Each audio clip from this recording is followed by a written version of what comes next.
ഈ കേന്ദ്ര സർക്കാർ അല്ലെങ്കിൽ നാഷണൽ ജൂറിയെ ആ നിലയ്ക്ക് പരിഹസിച്ചതിൽ തെറ്റില്ല എന്ന് തന്നെ വേണം പറയാൻ. കാരണം കേരളത്തിൻ്റെ ജൂറിയായി അദ്ദേഹം ഇവിടെ വരുമ്പോൾ പ്രകാശ് രാജ് പറയുന്നത് എന്താണ്? ഇവിടെ ഒരു തരത്തിലുമുള്ള ഇടപെടലുണ്ടാവില്ല, സ്വതന്ത്രമായി എനിക്ക് ഈ കാര്യങ്ങളിൽ തീരുമാനിക്കാമെന്നാണ്. ഇപ്പോൾ ഈ തീരുമാനങ്ങളുടെ എല്ലാം ഉത്തരവാദിത്വം ആർക്കാണ്? അത് ജൂറിക്കാണ്. അത് ഏറ്റെടുത്തുകൊണ്ട് തന്നെയാണ് അദ്ദേഹം അത് പറയുന്നത്. ഇവിടെ സ്വതന്ത്രമായി ഈ ജൂറി തീരുമാനിച്ച തീരുമാനങ്ങളാണ് ഈ പറയുന്നത് എന്നാണ് അദ്ദേഹം വിശദീകരിക്കുന്നത്. അദ്ദേഹത്തിന് അത് ഇവിടെ കേരളത്തിൽ നിന്ന് പറയാം. കാരണം അദ്ദേഹം നോക്കുമ്പോൾ എന്താണ്, ഈ ജൂറിയാണ്, അതായത് ഈ പറയുന്ന കേന്ദ്ര അവാർഡിൻ്റെ ജൂറി, നാഷണൽ അവാർഡിൻ്റെ ജൂറിയാണ് കേരള സ്റ്റോറിക്കടക്കം അവാർഡ് കൊടുത്തിരിക്കുന്നത്.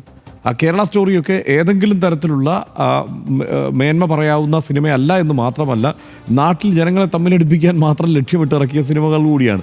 അപ്പോൾ അത്തരം സിനിമകൾക്ക് അവാർഡ് കൊടുത്ത ഒരു ജൂറിയെക്കുറിച്ച് നിരന്തരം പരിഗണിക്കാത്ത, മമ്മൂട്ടിയുടെ മികച്ച പ്രകടനങ്ങളെ, പേരൻപ് മുതൽ ഇങ്ങോട്ട് എടുത്ത് നോക്കിയാലുള്ള പ്രകടനങ്ങളെയെല്ലാം പരിഗണിക്കാത്ത ഒരു ജൂറിയെക്കുറിച്ച് അദ്ദേഹത്തിന് അങ്ങനെ തന്നെ പരാമർശിക്കാം എന്നുള്ളതാണ് എൻ്റെ ടേക്ക്.